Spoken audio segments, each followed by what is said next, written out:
जय श्री कृष्णा दोस्तों, गर्भ गीता के अनुसार पिता से पहले पुत्र की मृत्यु क्यों हो जाती है। गर्भ गीता एक ऐसा गूढ़ आध्यात्मिक ग्रंथ है जो जीवन, कर्म और मोक्ष के गहरे रहस्यों को उजागर करता है। ये ग्रंथ भगवान श्री कृष्ण द्वारा अर्जुन को दिया गया एक विशेष उपदेश है, जिसमें बताया गया है कि आत्मा को गर्भ में कष्ट क्यों सहने पड़ते हैं। पिता से पहले पुत्र की मृत्यु क्यों हो जाती है, इस रहस्य का उजागर भी इसमें ही किया गया है।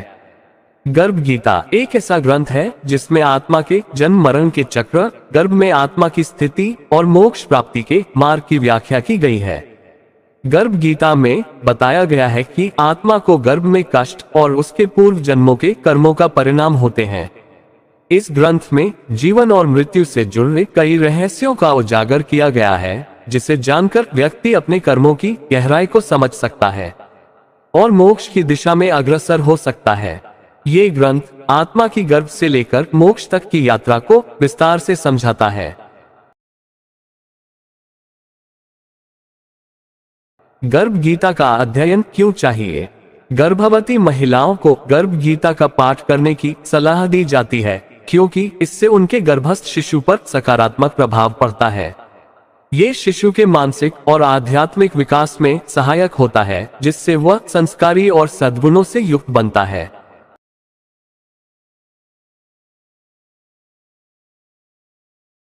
गर्भ गीता में भगवान श्री कृष्ण ने कहा है कि जो व्यक्ति इस ग्रंथ का मनन करता है वह जन्म मरण के चक्र से मुक्त हो जाता है और उसे मोक्ष की प्राप्ति होती है।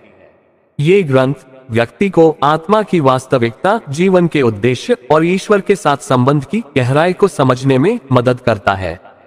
यह आत्मचिंतन और आध्यात्मिक जागरूकता को बढ़ावा देता है। गर्भ गीता धर्म के मार्ग पर चलने की प्रेरणा देती है और अधर्म से बचने की चेतावनी देती है। गर्भ गीता के अनुसार क्यों पिता से पहले पुत्र मृत्यु को प्राप्त हो जाते हैं।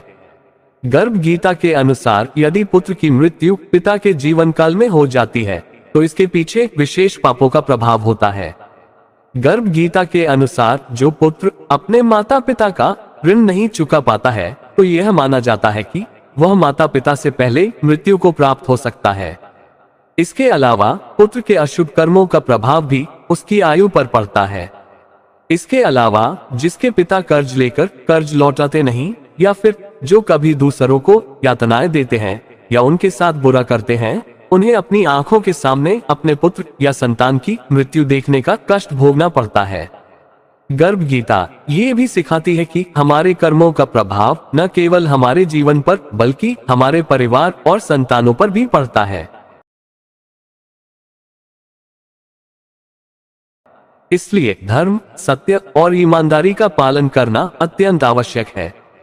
तो दोस्तों, गर्भ गीता की ये सभी जानकारी आपको कैसी लगी, हमें कमेंट बॉक्स में लिखकर जरूर बताएं। और अगर आप हमारे चैनल पर नए हो तो चैनल को सब्सक्राइब अवश्य कर ले और वीडियो को अपने दोस्तों व परिवार वालों को भी जरूर शेयर करें। और आज की हमारी यह वीडियो देखने के लिए आपका दिल से बहुत बहुत धन्यवाद।